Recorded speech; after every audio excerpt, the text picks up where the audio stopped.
السلام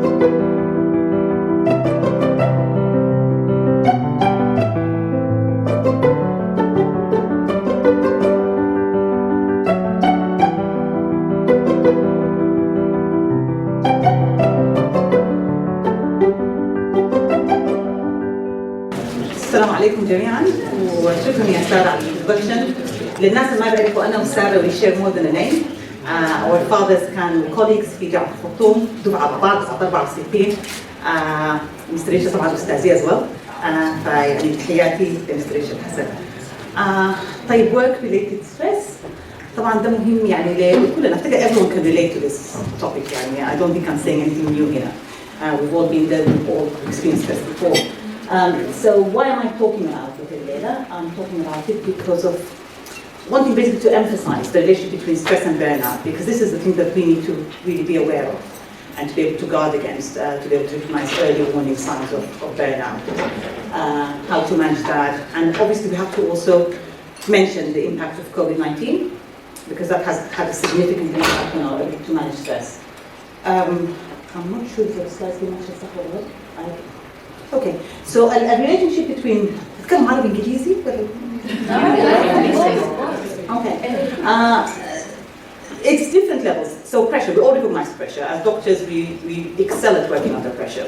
I think we're quite used to working under pressure, and we do our best when we're under a lot of pressure. But it's different from getting into stress situation. That's if you think of it as a continuum: pressure, stress, and then burnout. So pressure onto stress. Stress, again, we do manage stress reasonably well, so long as it's periodical periods of stress. We can't sustain long periods of stress, and that's across the board for everyone. Regardless of we believing ourselves, we are quite resilient, we're used to this, we've been trained to work under lots of pressure. We do need to be under some stress at times to perform well and to excel. Like, we wouldn't be able to do exams very well if we're not stressed. I'm sure every one of you sort of would recognize they need that bit of adrenaline, that bit of stress to be able to perform well, to study hard, and to do exams. In fact, I used to worry if I'm a bit more sort of, if there's a bit of apathy before going to an exam, I know I'm not going to do well there at all. So you do need that bit of stress to support and to boost your performance. It gets to a difficult position when it becomes negative. The stress starts sort of moving on to that sustained level of stress where it's becoming more impacted on health, on concentration, and performance, and obviously then moving on to burnout.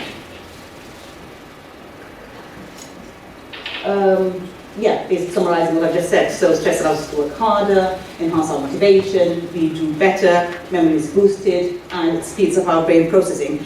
Every time we sort of under a lot of stress, you quickly think, you're thinking on your feet, you're making decisions very quickly, and usually they are the right decisions.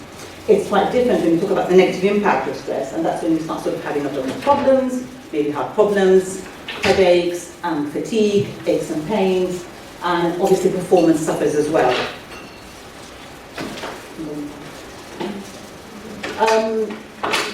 It would be quite simplistic to think of stress as just work-related. Obviously, we're not just working all the time.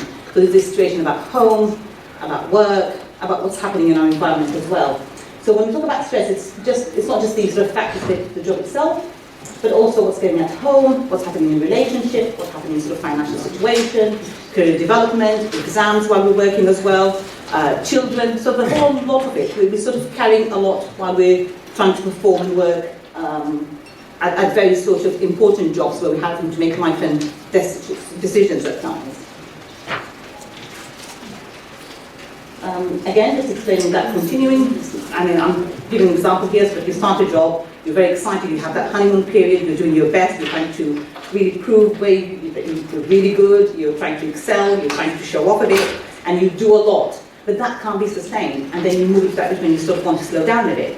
But then it becomes too much, and then comes stress, and then stress becomes too chronic, moving on to burnout, and then the one thing that we don't want to be reaching is that period of apathy and habitual burnout. Just to define what is burnout, so it's a state of emotional, physical, and mental exhaustion caused by excessive and prolonged stress. So exactly what it says, and I love that sort of picture of the match, the lit match, burning so very bright, well lit, and then at the end you could just see it sort of completely fallen over. It occurs when we feel quite emotionally drained, overwhelmed, and unable to meet the constant demands made on us, not only at work but also at home. This was a very interesting article in BMJ, that was sort of just at the beginning of COVID, sort of midway through COVID, and it talked about sort of a third of UK doctors report burnout and compassion fatigue. Compassion fatigue is a very important thing, and I think people do not really sometimes understand what compassion fatigue is. That's when you start losing empathy. When someone's complaining, when someone is suffering, and you're thinking, oh, I'm suffering more than that. Or sort of that aspect where you're just not caring, not wanting to hear that, because you are quite overwhelmed with what's going on in your own life. So that's not a good place to be as a doctor. And that's when sort of performance becomes an issue. So BMJ sort of expanded on that, talked about sort of a quarter of doctors at that time they did a survey suffering with stress. A third talked about compassion fatigue, and a third described heightened levels of burnout.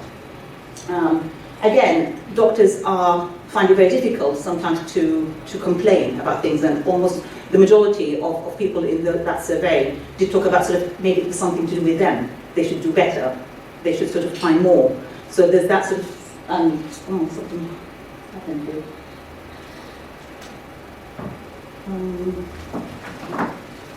Yeah, so doctors are very good at usually taking on responsibility for things that are not necessarily their responsibility. Yeah. Okay. And sort of trying harder to solve problems rather than sort of thinking, oh, maybe actually this is just too much.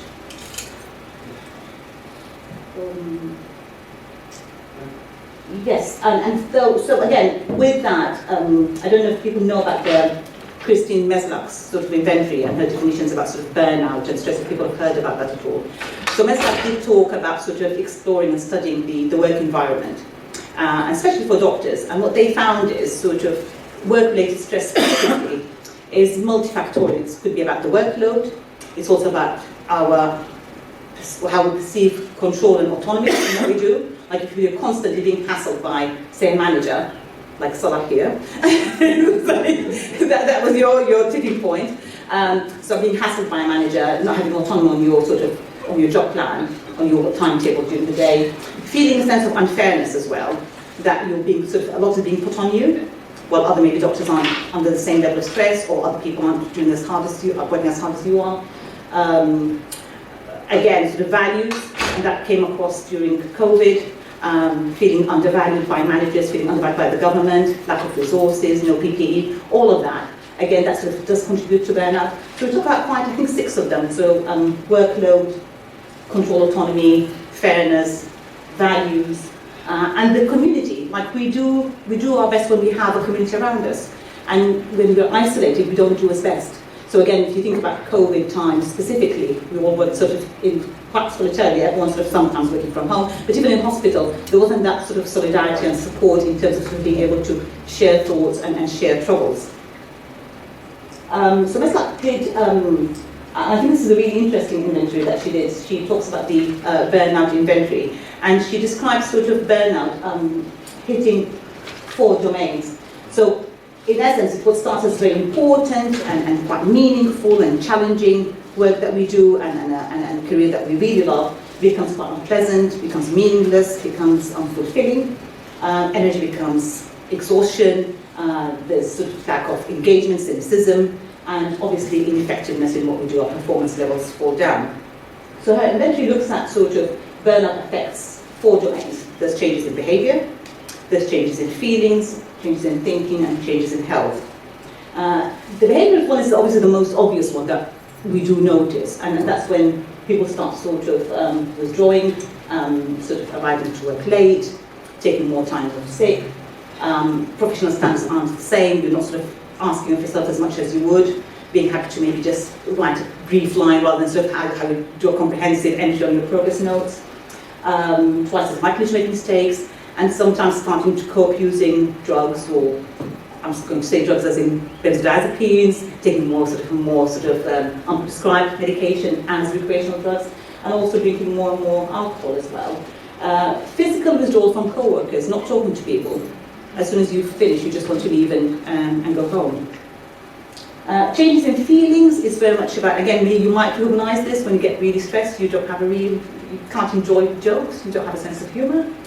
becoming quite indifferent, changes in thinking, struggling to concentrate, and this is again an interesting point here, where we're dehumanizing sort of attitude to patients, so cases rather than sort of my patient. I'm doing this case, I have to do this, rather than sort of referring to people as people and thinking of the suffering that they have, which you do on a day-to-day basis.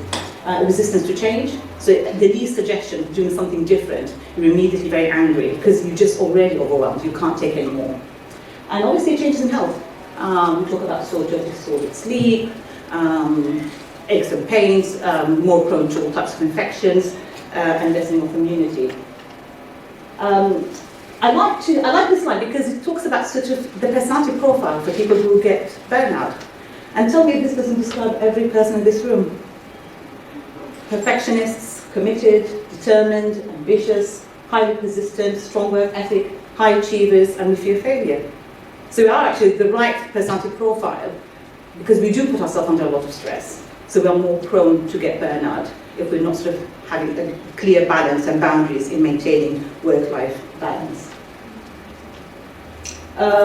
What are the warning signs at work? So at work, what you notice is that you become a bit more irritable, poor timekeeping, you come late, you want to leave very early, you're quite emotionally exhausted from the start of the day, you find it very difficult to manage responsibilities at work, productivity is not as good, like you'd have seen before, maybe like 7 patients that day in clinic, you often see 5, maybe 4, and there's lack of concentration. Other warning signs are sort of feeling unwell but yet coming to work. In a way, one thing that COVID taught us, you don't go to work anymore sneezing and coughing and spluttering, which we used to do. I don't know if people remember that. Before COVID, if you had a cold, that's not a reason to stay home. You'd be back at work. So again, just working even though you're not feeling well. Cynical attitudes to patients, to colleagues. Clinic rage, getting really angry. So things that you just take in stride, being okay, you become really angry and a negative way of evaluating your work. Warning signs at home would be, again, being emotionally detached, being, again, irritable, struggling to sleep, starting to take a bit more medication that you shouldn't be taking, really, to help you sleep. Lack of interest in social activities or engagements, attending functions or events.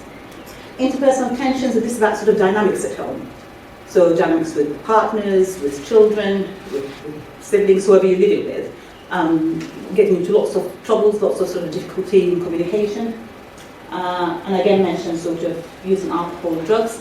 And again, I do tend to do this, emotionally overeating or sort of not eating. I do the overeating bit. So as soon as I start putting on weight, that's a sign of me being really under a lot of stress, and maybe quite a few people do the same.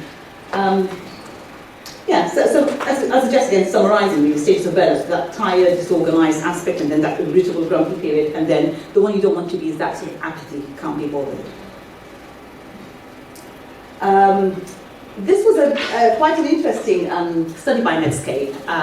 They sort of divided doctors into 3 generations: millennials, the young ones, 20s to 30s, and the Generation X, 40s to 55. I'd like to say I'm there, but I'm probably hitting on the baby boomers now, and baby boomers are the ones in their 60s. And what they did is they looked at how stress affected the different age groups and what sort of reactions were, how they managed, how they coped with stress. You can see that. So most of the baby boomers actually decided when it was really difficult and very stressful, they basically took early retirement. And that's why suddenly we saw a huge cohort of doctors just suddenly disappearing from hospitals. So most of the baby boomers decided to take their retirement. Before, you'd see doctors working until their 70s and 80s. As soon as people hit their 55 and 60, that they're out of hospital. Millennials actually decided a change in career. And I was quite struck by that when I was a training program director and working with Health Education England. I'd see registrars, like people who've already completed their core training onto their high training, and they're telling me they decided not to continue as doctors. Some who continue as doctors decided to leave the country. Like there was a huge sort of movement towards Australia, I don't know if you remember that, and New Zealand. But also sort of people just decided to leave medicine. Some branched other types of other sort of specialties in medicine, not hospital-based, but quite a lot actually left medicine altogether. And what did they sort of say in that study about what contributed most to their burnout? And it's sort of the same thing, feeling devalued. Again, too many bureaucratic tasks, sort of again, workload aspect of things, too many hours at work, loss of control and autonomy, and just feeling sort of you're part of the wheel. There's no sort of real value of what you do in terms of recognition. And again, insufficient reward, not being paid enough. Like after all of that, you're still struggling with the economic situation, with your finances, and that's again plays a factor. You could argue people say working in investment banking are under a lot of stress. They don't get as burnt out as we do in medicine, but obviously because they get those huge bonuses. So they do feel there's at least value and reward for their effort, in contrast to sort of working in medicine. What did they help with reducing the burnout? Again, how much can you influence that? Reducing workloads, again, sort of things about career progression, looking at rewards, which the BMA would have been a nice thing for me to hear her views on that as well, about the contracts, doing doctor contracts, consultant contracts, GP contracts. And having sometimes sort of more time paid off, maybe having more annual leave. Things like that can sometimes just sort of ease the pressure a bit. So what are the barriers that doctors have to seek help? I think the most important one is denial. We mostly sort of don't think that anything is going on. I'll just go to sleep and it'll be fine. Maybe I'll go sort of have a couple of days off and then I'll be fine and it'll be okay. But you're back at the same cycle again. Sometimes a bit of shame, feeling that why is everyone okay? Everyone's doing the same thing and they're not complaining. Why is it me? And again, sometimes the practicalities. Can I actually afford not to be working? Can I afford to go less than full time with all the financial implications I have? And actually, who can I talk to about this? Who can I sort of share that I'm struggling? And make sure that that's confidential. It's not going to affect my career progression. But it does need to be addressed. It does need to be addressed early. Intervention needs to be done early. Otherwise, it does lead on to sort of mental health difficulties. Goes over time.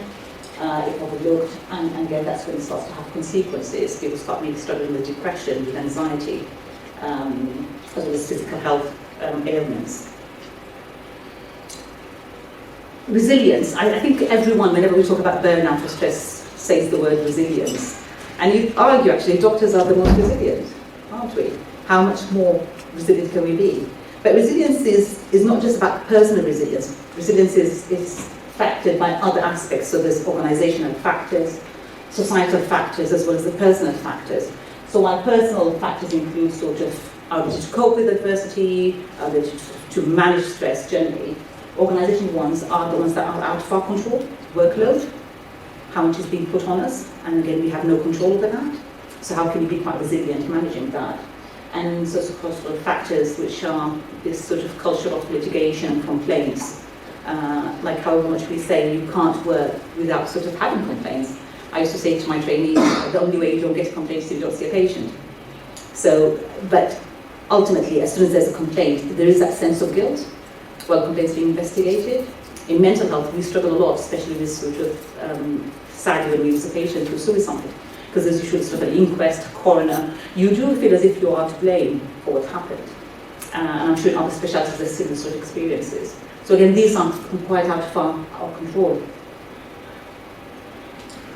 And as I said, sort of, doctors have high levels of resilience, but also have high levels of burnout, particularly because of the factors I just mentioned. And again, doctors are known to use maladaptive coping mechanisms. We try to sort of minimize that, but doctors do tend to sort of start sort of become dependent on alcohol, on illicit drugs, but also on drugs which they should be taking, but benzodiazepines specifically and pregabalin. So what to do? I think this is the most important part of this talk, is to accept that we're vulnerable, and sort of not to be in denial. We are vulnerable, and we can get highly stressed, we can have burnout, and that's the first thing to do, is just to accept, okay, something is going on here and I do need help. It's very much about adjusting expectations. I'm not going to be, my children tell me don't say Django. I'm not Django, it's Django. But yes, so we're not able to do everything, we're not super people. We have to control the controllable. So I can do, I do, but I can't. share difficulties with colleagues, with family. And I've put it in red, timetable, time out. People who attended the webinar by the, I think you organised it, Sara, a couple of weeks ago, about sort of managing time. We are not good at timetable and time out. We save all our holiday to go to Sudan. That's what we do. So we save 3 weeks, 4 weeks of holidays, annual leave to take one long holiday. But we get stressed throughout the month. And if you look at the system here in this country, they do it really well. They have, say, schools, they have every 6 weeks, they have a half term. There's a break, there's summer break, there's Easter break, there's Christmas break. And we do need to sort of do that as well. We need to, every few weeks, to take some time off. Make sure that sort of we're just regrouping, building that resilience back in. We need to monitor our health. Exercise, again, something that we don't do a lot of. So we do to do exercise, go for walks, gym, eat healthily as well. Monitor our stress and coping mechanisms. If someone say overeating, making sure why am I eating 3-4 meals rather than sort of my regular meals on top of my meals, why am I snacking more? If someone drinks alcohol, why are they drinking more? Taking note of what they're doing, being aware of what's happening. Discussing situations, like I said, with friends and family, and having these informal discussions with colleagues, because that sometimes can make a difference in reducing the workload and putting on more responsibility on us. Making change to work-life balance, if one can afford to take part-time jobs, less than full-time, in training less than full-time, or as a consultant maybe doing less time. Supervision and mentoring are really helpful. Again, it's just sort of having that space and time just to discuss your own issues, your own way of managing things and coping, and your career progression, career ambitions. And seeking help for health problems, not sort of ignoring things. I'm sure many of you have an ailment, you have a complaint, you just leave it. Like how many of you sort of make an appointment with the GP? Hardly any. We just sort of take paracetamol and the next day we're back at work. And do not ignore the early signs of stress. This is my slide on COVID-19 because COVID is being quite significant in sort of the way it impacted our ability to manage stress and how to cope with difficulties and our resilience. Just a few lines really. The isolation and loneliness did impact many of us in many ways. We as sort of diaspora doctors, being far away from country, from home, from family, worrying about family back home, worrying about family here, feeling quite isolated, going to work, not seeing other people. Traumatic stress disorders. Most of the doctors being the early disaster response here had to face a lot of trauma in hospitals, and we call that secondary traumatic stress. Looking at things, making decisions at those difficult times when there isn't enough resources and having to manage that. Depression, substance use, and again, ignoring severe mental health difficulties. If someone already has depression or anxiety disorders, just not giving them due attention. And obviously the emerging concerns about long COVID and brain fog and lack of concentration and insomnia and all of that. Doctors did sort of face, were exposed to high psychological distress while worrying about catching COVID themselves. Like I remember I'd worry, and I know many of my colleagues would worry about sort of having, especially those who had elderly family living with them, elderly parents, am I going to take COVID back home? What's going to happen to my family? Interesting one about the significant economic difficulties, and that was a complaint made to me by a couple of colleagues who work in the private sector, because those, and that was a colleague surgeon, he worked in the private sector, and obviously all elective procedures were stopped during COVID time, and there was just no income. As someone who had to pay mortgage, tuition for school, it's quite relative, we're not talking about someone who's really struggling, but in fact it was. And those who had their own clinics or employed people, a lot of financial difficulties, and struggling to talk about it as someone everyone else is suffering. I have to mention the word moral injury because many of you might have seen that in the BMJ article. Moral injury was sort of a term coined during the war, and it's about a sense of betrayal, like when sort of army are not well prepared with sort of equipment and gear to face an enemy. And similarly, many people reported moral injury post-COVID, purely because of the lack of preparedness and resources by the government. So that sense of betrayal, having to face all of that and really not being prepared. So in summary, just to summarise what I've said, doctors, as I said, we're accustomed to working under pressure, we do well and we perform to our highest level when under pressure, but pressure and optimal levels of stress can allow us to do our best in terms of performance, but sustained chronic pressure and stress can lead to burnout, and to be watchful for that. People who've been exposed to traumatic aspects of stress, and especially the post-COVID aspect of things, it's important to recognise that there's something called post-traumatic growth, and it's opportunities really to look into how we can make things different, how we can sort of strengthen relationships, how do we sort of look at our careers in a different way, not to be completely focused on career. We are not just one dimension, you know, there's aspects of our life that's quite important, family, leisure, friends, health, all of that, and that's really important. So healthy living and the importance of setting boundaries to make changes to your lifestyle. I have asked Sara to print a few of those and maybe to send a couple of the resources for doctors. I coined this resource for doctors, I don't know if you remember that during my time as academic secretary at the SDU, but what you can, which organizations can be helpful. And the sheet has, I think the sheet is there, Sara, isn't it? It has sort of the phone numbers, it has the links as well that you can contact people for support, quite confidential for doctors specifically. The one I can really endorse is Practitioners Health Programme. That's run by Dame Claire Gerarda. People who may know Claire Gerarda is the chair for the GP Federation. She's also a psychiatrist, and she has sort of, she's the one who founded Practitioners Health Programme. It's excellent, it's confidential, they have psychiatrists and therapists, and they do work well with doctors.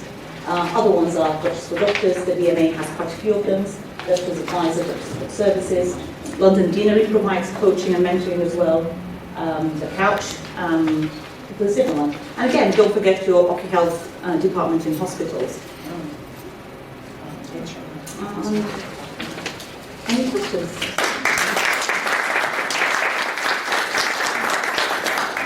لو سمحت لي مثلا عندي ملاحظة على الأخيرة fears of failure دي is not a good trait by the way. courage to fail واحدة من الموست باورفول تريت بتاعت الليدر بتاعت السكسسفul people. أول زول قال لي الكلام ده هو كان بروفيسور أبو البليل. قال if you don't have the courage to fail you will not be a successful person.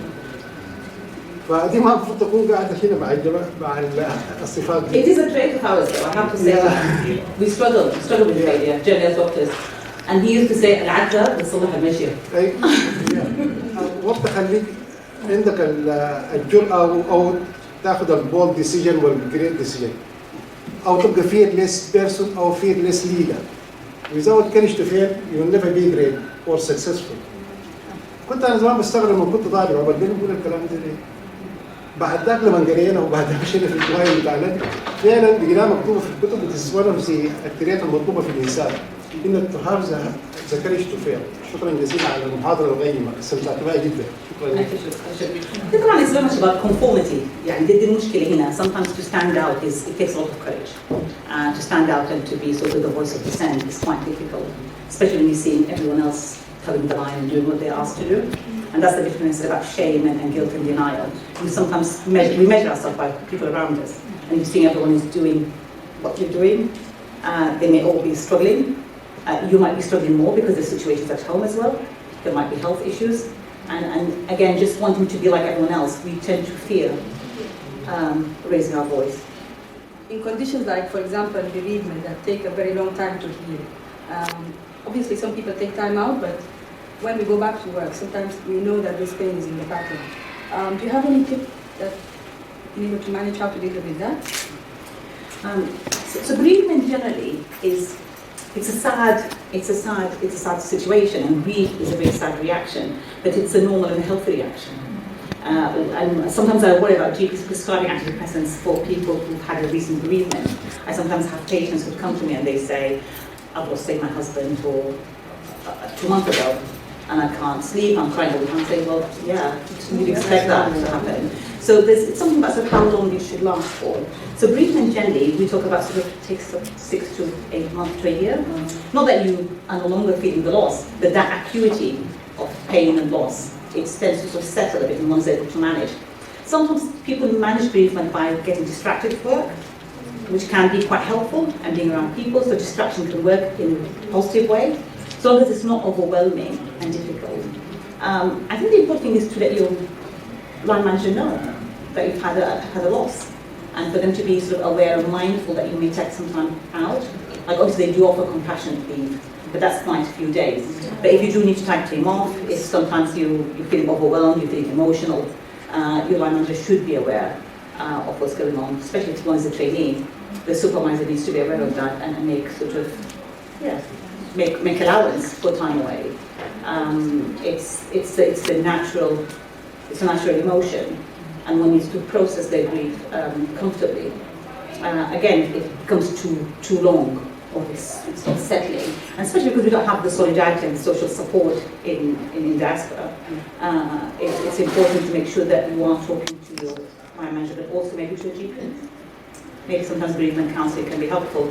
An interesting debate the other day on WhatsApp group حق members about support of each other or checking on each other. It was in another context طبعا, لكن that is really important. يعني for our mental health, for our well-being, of checking on each other.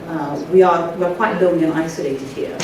And it's quite fearful sometimes, especially I remember during COVID, what would happen if anything happens? Who would know about me? Especially if someone's sort of single. Really important to have that social support aspect as a community. Thank you, Sara. You remember during COVID time, we had the SDU cafe, and I think it was a brilliant time. Any way of actually going back to SDU cafe, and even if it's once a month, it can be of kind of support, because there's a lot of people, as you said, you don't know what's going on in people's lives. So is any suggestion of doing anything? So that time I remember to everyone, it was really great time. It was good. It was really good. Thank you, Nala. That was time when we just sort of finished my term as academic secretary, and it was by invitation. I think it was Dalia and Linda at the back there. I believe so, yes. And Sara Masawi. And it was great. I remember that first cafe we had, and just seeing everyone's face on that screen, the uplift I had was unbelievable. It was that time when we just, we didn't know what was going to happen, how long it was going to be for. It'd be great, I think, because we live so far away, and this is so nice when we see each other face to face. But I think if we can keep that, the suggestions to you, Sara. Thank you. If we can have the SDU, but even if it's once a month, it would be great. Thank you, Sara. شكرا يا سارة، والله يعني كيف استمتعت بالسماع لك. أنا بس أقول 2 points حقيقة يعني. قعدنا في UK يعني almost all our career يعني. وممكن يكون بغص، ممكن يكون ما بغص، لكن الحصل خلانا قعدنا وحنقعد معنا لحد المعاش. أنا بس أقول حاجة إنه يعني الناس to share their positive experience مع اليونج جنريشنز اللي حصلوا كتير وقاعدين في UK. يعني أي زول عنده تيبس في إنه كيف كان ريزيلينت وكيف كان يعني a good clinician ولا good mother ولا كده ولا good for community ولا كده. يعني الزول يدي وقت بسيط to share his experience with others.